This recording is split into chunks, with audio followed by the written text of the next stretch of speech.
सभी छात्रों का मेरे चैनल पर स्वागत है। आज हम एक नई वीडियो आपके लिए लेकर आए हैं जो exercise 12.3 question number 7 class 10th है। तो 12.3 का क्वेश्चन नंबर 7 जो दिया गया है वो है हमारा ABCD एक 14 सेंटीमीटर वाला वर्ग है। क्या है? 14 सेंटीमीटर वाला वर्ग है। ABCD को केंद्र मानकर 4 वृत्त इस प्रकार खींचे गए हैं। यानी कि ABCD को केंद्र मानकर कितने वृत्त खींचे गए हैं? 4 वृत्त खींचे गए हैं और इस प्रकार खींचे गए हैं कि प्रत्येक वृत्त शेष 3 वृत्तों में, जैसे प्रत्येक वृत्त शेष 3 वृत्तों में से 2 वृत्तों का बाह्य रूप से स्पर्श करता है, यानी छूता है, यानी टच करता है। छायांकित भाग का क्षेत्रफल हमें ज्ञात करना है। तो चलिए मित्रों, ये तो हमारा सवाल था, तो आगे देख लेते हैं। हमें सबसे पहले दिया क्या गया था? एक वृत्त दिया गया था जिसकी भुजा दी गई थी, दिया है, सॉल्व कर रहे हैं हम इसे। हमें दिया गया था एक भुजा जिसकी लंबाई कितनी थी? 14 सेंटीमीटर भुजा का था, वो वर्ग था जो था 14 सेंटीमीटर का।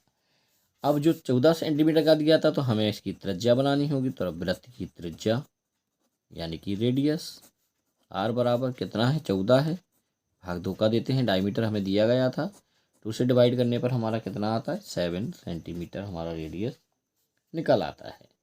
तो हमें निकालना क्या है? वो कह रहा था कि वर्ग का क्षेत्रफल, तो लिखेंगे वर्ग का क्षेत्रफल बराबर, वर्ग का क्षेत्रफल का फॉर्मूला क्या होता है? वर्ग के क्षेत्रफल का फॉर्मूला होता है a² यानी भुजा गुणा भुजा, या a² भी रख सकते हैं। तो a का मान हमारा कितना है? 14 गुणा 14। 14 2 बार इसलिए लिखा गया है क्योंकि a का मान कितना था? 14, और जिस पर स्क्वायर लगा है इसलिए 14। 14 का 14 में गुणा करते हैं तो कितना आता है? 196। आप कैलकुलेट करके देख लेना, मैंने ऑलरेडी कर दिया है।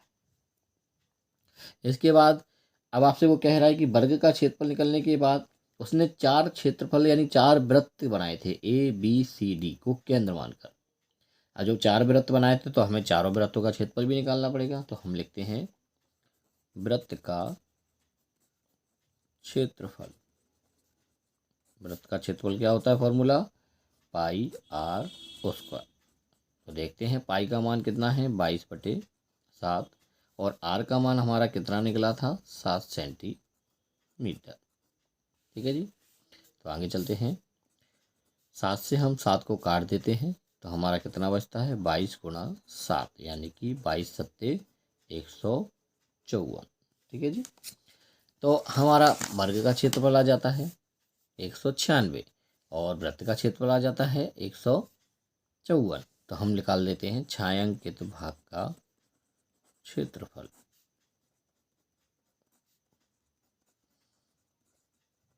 तो क्षेत्रफल छायांकित भाग का निकालना है तो सबसे पहले हमारा क्षेत्रफल वर्ग का था, तो यहाँ लिखते हैं वर्ग का क्षेत्रफल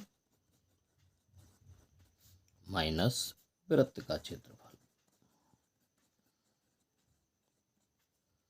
वर्ग का क्षेत्रफल हमारा कितना था? 196 जो दिया गया है ऊपर। ठीक है जी।